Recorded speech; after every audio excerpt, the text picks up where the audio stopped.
This companion video is for those of you who are interested in exactly how I went about making the body for my bag.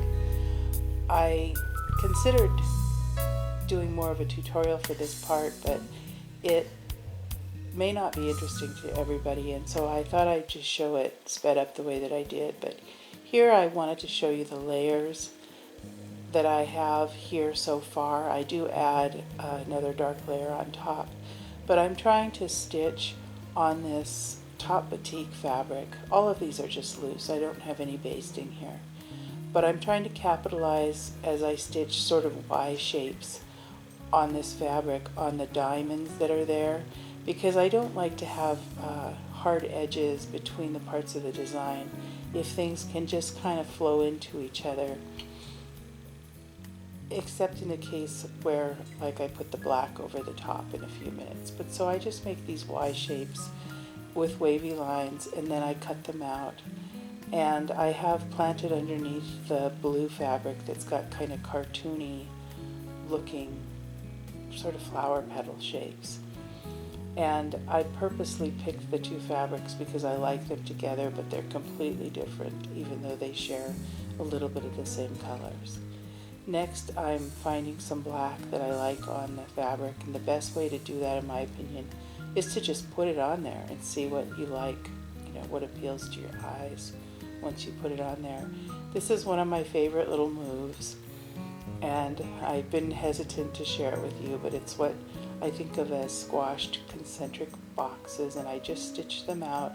And I always start all of this, unless it's right at the edge, with tiny little stitches, and then I overlap on the edge where I start the next box, and then I do a next one. I like to make it not too square, the corners not too rounded, sort of strike a balance between it being organic and it being geometric.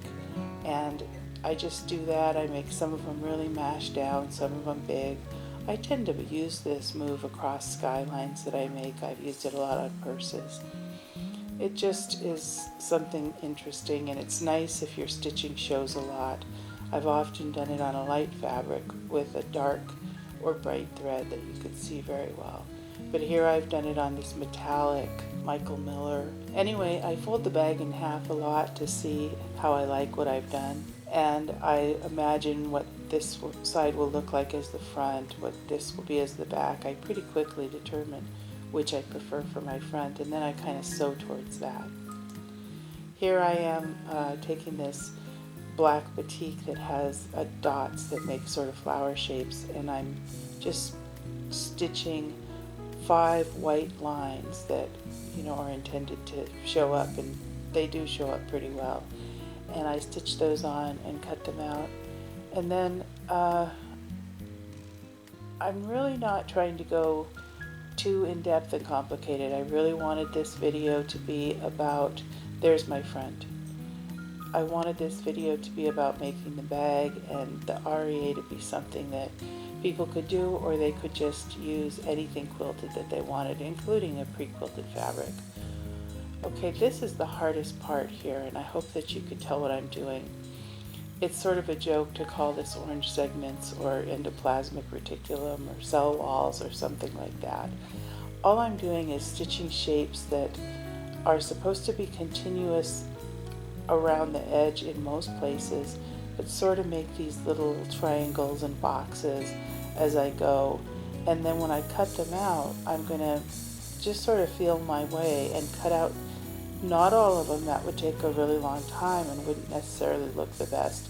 Just cut out a few around the edges and sort of try to have the areas where it's the light background fabric and where it's the colored fabric sort of melding into each other, start blending together, and not be a hard edge design everywhere. I sort of want it to sort of flow together, so you don't really know what's going on, where this part is, turning into that part.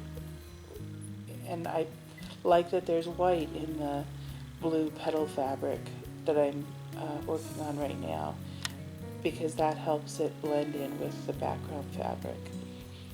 So this is a common move. I loved cell biology when I was a student, and I find myself thinking about shapes I've seen in microscopic pictures of different things, and I sort of think of that sometimes when I'm stitching.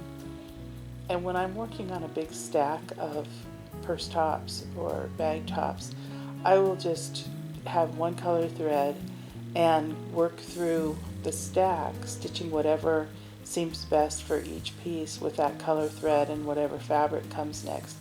And I either do or don't stitch the same fabrics on the stack of bags as I go.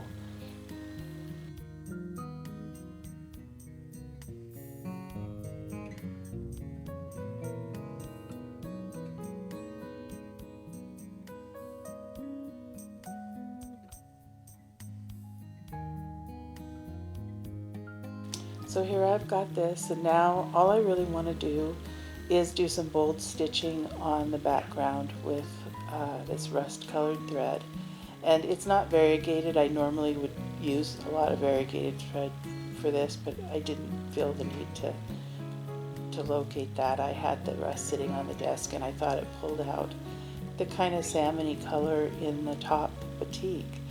And so I just do some pretty pronounced shapes. I thought about doing a little stipple, but that seemed almost like it would be too precious. And so I did this, and I like to make sure and really trim off the extra threads on the back. And I was thinking all the while, not so much about sewing this flower on here, but using it to kind of let you know that that's coming. And here's the piece, and I'm going to do my best to just leave it here. If you stop your video, I'm not going to talk anymore. You can just look at it for a minute if you feel like it, and try to get a sense of what I did and why I did it.